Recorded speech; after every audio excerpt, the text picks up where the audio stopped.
this video came up on my timeline and I was like, I don't know what's going on here, but like, sure. Apparently, this woman married a monster. Hi ladies, hi trophies, welcome back to my channel, or welcome if you're new here.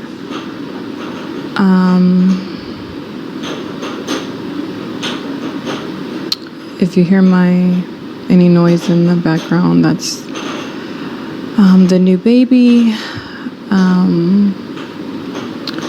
A lot has happened since the last time that I recorded. I think the last time you guys saw me, I was in my second trimester, and yeah, I think I did post an update in the community section when the baby was born, and I said that I would be back soon, and that was a few months ago now. I thought that when I came back on here that it would be to maybe do like some kind of newborn favorites or meet my new baby or something like that, but unfortunately it's been a little over a month since I had to end up leaving my husband.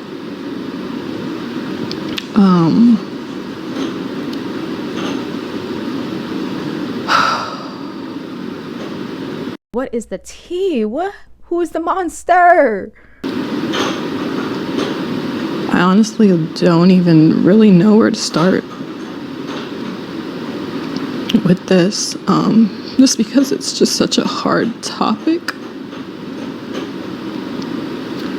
And I honestly thought that by the time I got on here that I wouldn't have any tears left because I've just cried so much.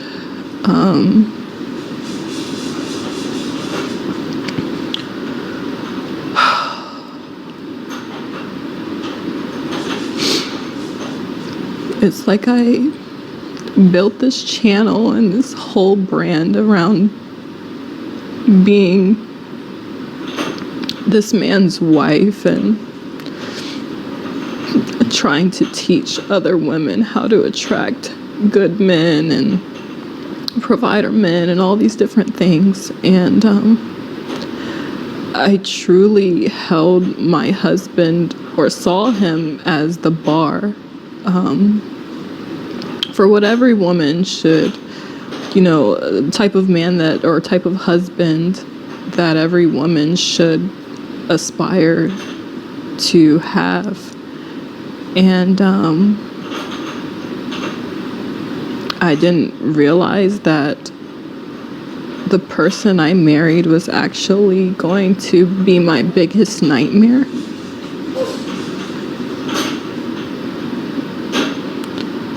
So basically, when I first met my husband,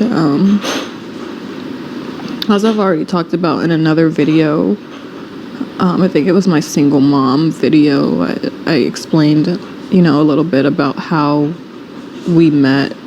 And I really thought that that man was my Prince Charming. So when I first met my husband, I thought that he was my Prince Charming. I thought that he was my knight in shining armor, and he portrayed himself to be this amazing, upright, righteous Christian man.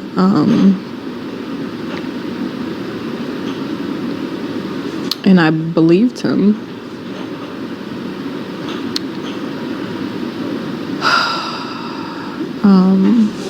Well, I can't fault her for that. I don't really know again who the monster is, but to believe a person is who they say they are the first time you meet them, that's not wrong. We all do that. That's why they say first impressions count, you know? Who you present to be the first time around lands a mark, and that's how someone's going to remember you. So you remembered all the kindness and the gentleman that he was, but clearly when you first meet someone, you're also meeting their representative. So we have to be wary that this version that we're seeing is not the version we might see, you know, a couple months from now or something. But how long did she meet this, like date this man before they got married? I don't know this woman. I'm just like, this story's hot and I'm interested because I care about these dramatic marriage and dating stories. This is what I do on my channel. So yeah. I think shortly after we got married, and this is something that I haven't talked about, I started noticing like certain things changed with him. And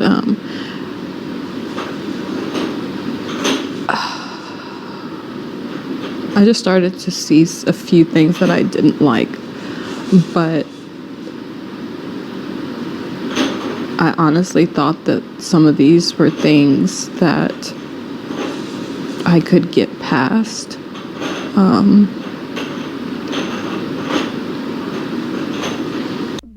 The message, what she couldn't say, is that he raped her 4 times in the first few months of their marriage.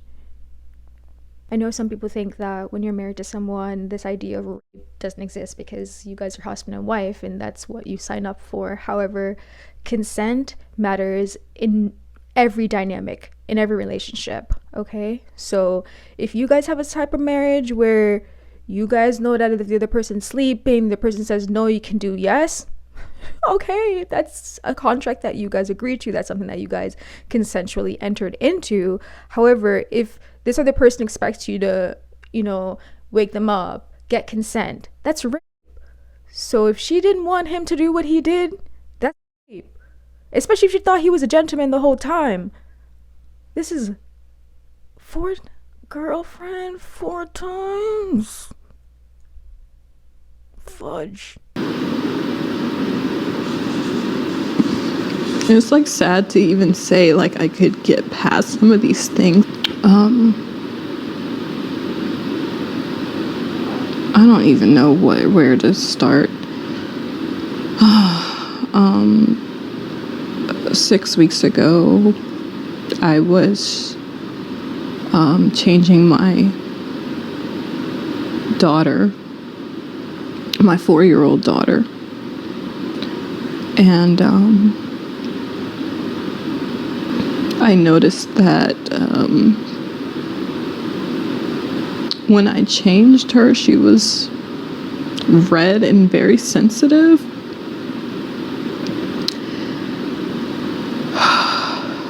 And immediately,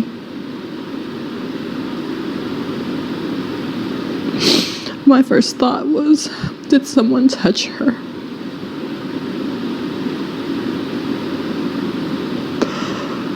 Oh God.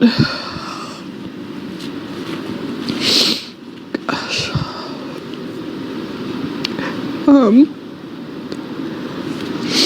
So I asked her, I said, baby, did somebody touch you? And she ended up saying it was daddy.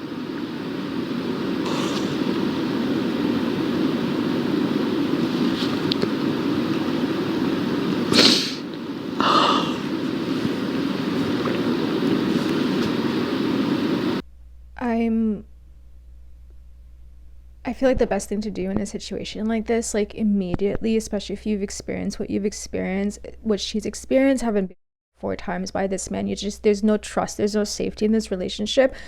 Like, I know she wants to protect her daughter, but the most important thing to do is to get her to a professional who can assess the situation, ask her the appropriate questions, so it's not this like heated and dangerous situation for her, because that's it. That's all you, because I would hate for her to go up to him and then, he gets all upset and like hurt her. Oh my god. Woo. Woo.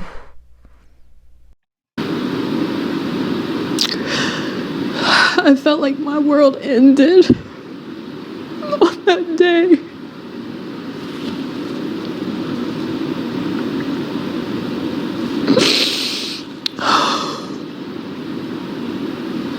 My husband wasn't home at the time when she told me, but I knew he would be coming home soon, so all I could do was just say, "Don't tell him that you told me."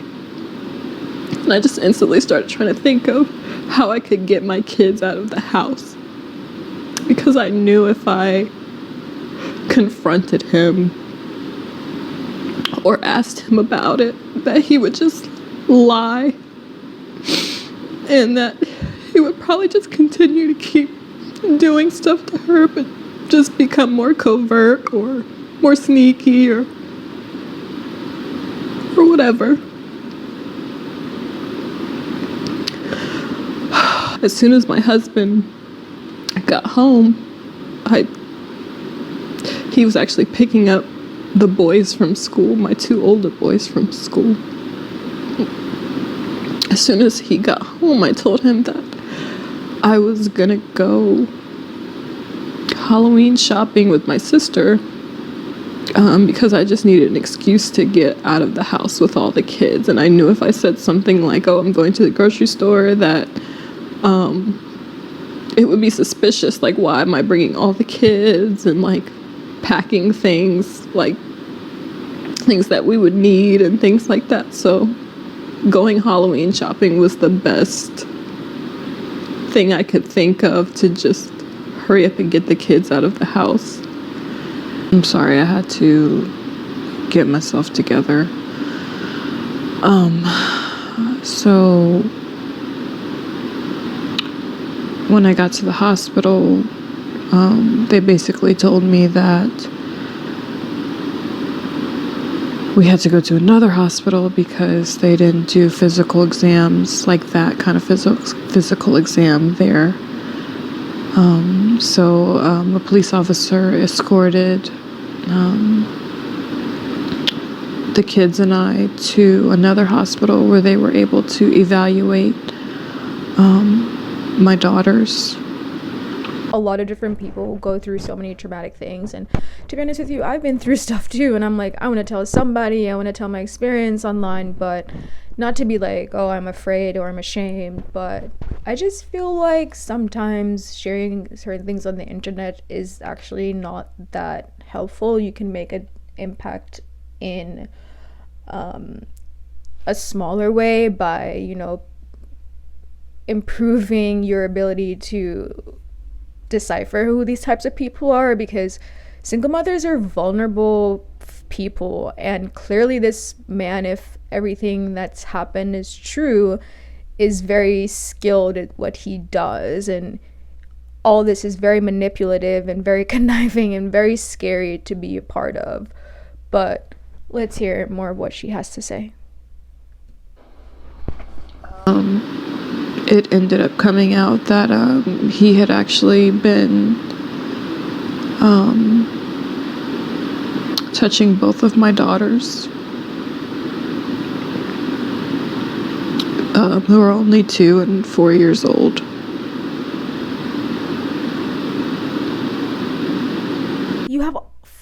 You said the boys, so 2 boys, 2 girls, and a baby, so you got 4 kids before this man? It still feels like a dream. Like, when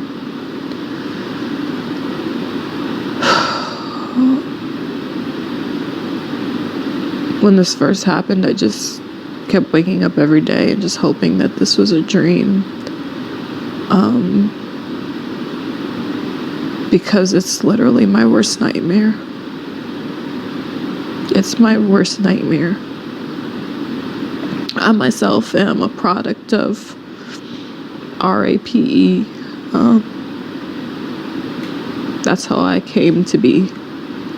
And was also, abused as a child. by a neighbor's husband. And I specifically prayed to God that my children would never, ever, ever have to go through this. And I'm just not quite sure how this happened, why this happened.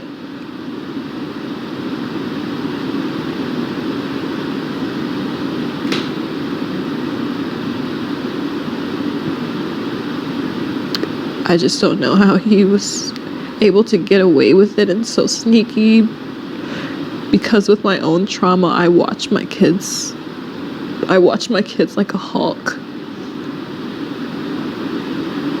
Like, I don't like them sitting on people's laps. None of that. And he knows how much I cannot stand men like him. And to think like I couldn't even go to sleep in my own house and know that my children are safe.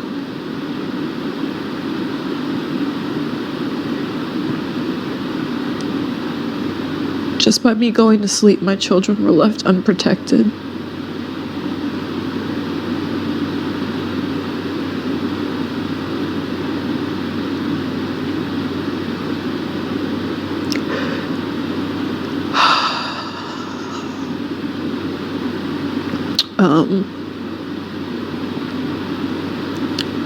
So I don't know what the future of this channel is gonna be.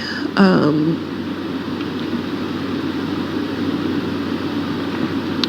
don't know if I'm gonna change the name or what.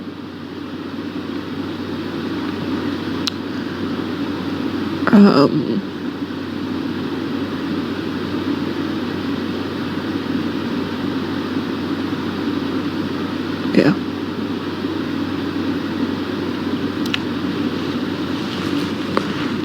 She said she built her whole life, this whole brand around having a fairy tale husband.